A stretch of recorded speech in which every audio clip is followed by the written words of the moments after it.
Well, I have the honor of announcing our testimony for today, and grateful to have my mom visiting. Her name is Karen Bradbury, and we got to talking, and she has a powerful story, somewhat connected to a troubled son that she had to deal with for many years. So I'm going to invite Karen forward to give her testimony.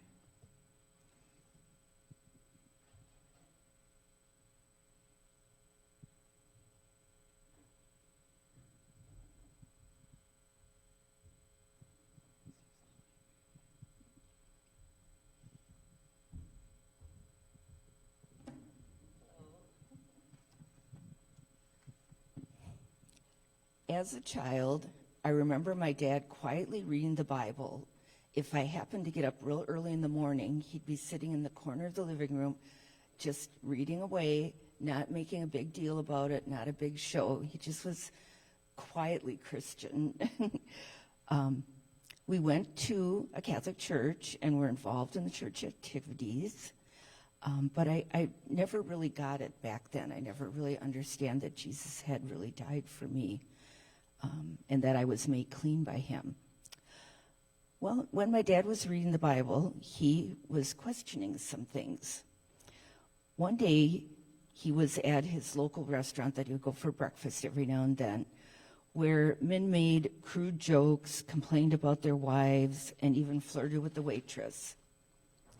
He noticed a table of men who prayed before their meal and didn't flirt with the waitress or laugh obnoxiously. So the next time he saw them, he went and sat closer to them so he could kind of listen in. And he found that their conversation to be kind and God-filled.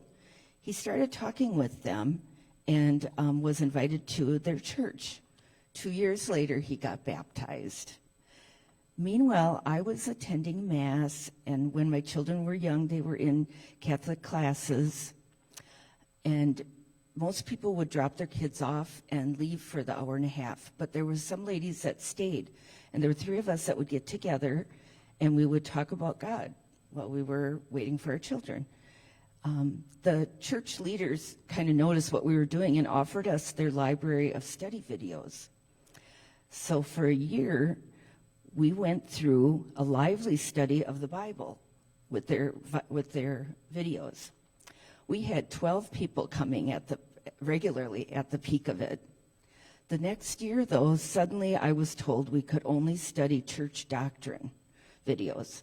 Apparently, some people were asking questions of the priests that they didn't like. Within a few weeks of studying the doctrine videos, we were down to the 3 ladies who started it. I was so disillusioned. I was so sad about my church. So my dad invited me to his Baptist church. I started going. I went to the ladies' study, and I loved it. And I got baptized also through that church. While I was there, I found out that that church was involved with a Christian medical dental trip. I got to go on a mission trip. It was the most amazing thing to do, to go and see the people and meet the people. It was a spirit-filled trip, too. They prayed before, they prayed on the bus, we prayed for the people. And then at their church in Dominican Republic, on Sunday, we sang songs in Spanish and English.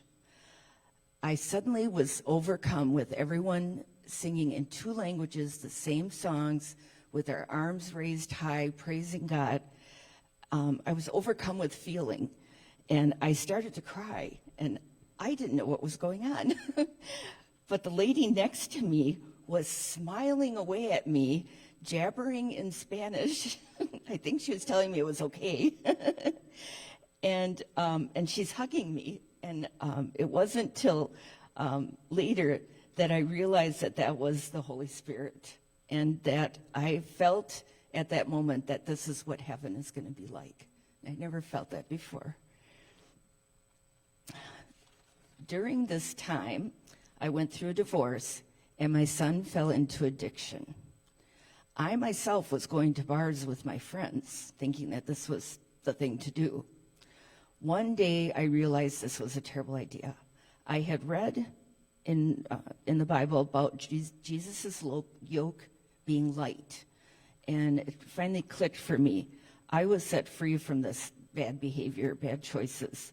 I felt lighter, safer, gave up all kinds of negative consequences, like driving at night, driving when other people are drunk, having a drink and driving, even though I didn't drink a lot, that's still a risk, being leered at, listening to swearing, and being very tired the next day from being up so late. I realized that I gave up so little and I gained so much out of it. Over the years, over 10 years, my son had all sorts of crazy things happen during his addiction. The third time that he got in trouble, it hit me hard for some reason. I was in my hallway when I heard about it, and I actually fell to the ground. I could not do it anymore. I decided that I was going to lay there forever. I was not going to move. I didn't even ask God to help me, but as I laid there, God came to me, and I realized I had to release my son to God 100%, even if it meant he died. And I was able to do that through tears, but I was able to do 100% to God. As I laid there doing that, I had a calm come over me. Then my dog noticed that I was on the floor and started licking me till I got up laughing. From total despair to laughing, that is God. By the grace of God, my son is clean and sober, and I get to witness and interact every Sunday, Tuesday, and Wednesday at my Salvation Army Church when I get involved with the things there, the women's group. We bring in people, they're attached to a homeless shelter, so they invite the women to come to the women's group, and so we get to witness all the time and to talk to people and pray for them. It's a wonderful place, for me especially. And the last thing that I added, my friend and I tried to go to the nursing home to witness to people, and we did a couple times, but then either one of us was sick, or if they get a flu going around, they'll close the nursing home to visitors, and we wound up not getting there very much. So I started something on my own that I call my laundromat ministry. And it all started with me remembering what it was like to sit in a laundromat and hope there was a good magazine there, because there was nothing else to do. So I took a bowl at home and I loaded all kinds of things. I put in some jewelry I wasn't using. I put in some mini Jesuses, bookmarks, anything that I could think of, snacks, buttons, anything I can find. I'm constantly looking when I'm shopping for things to put in there. And I started going to the 3 local laundromats right by my house. And I'll tell you what, I have been blessed way more each time I do that than what I put into it. People are so kind, or they're so lost, and they're saying, I don't have any money to pay you for this. And no, it's from my heart to you. And I've cried at the laundromat too. So that is what I do now. Thank you.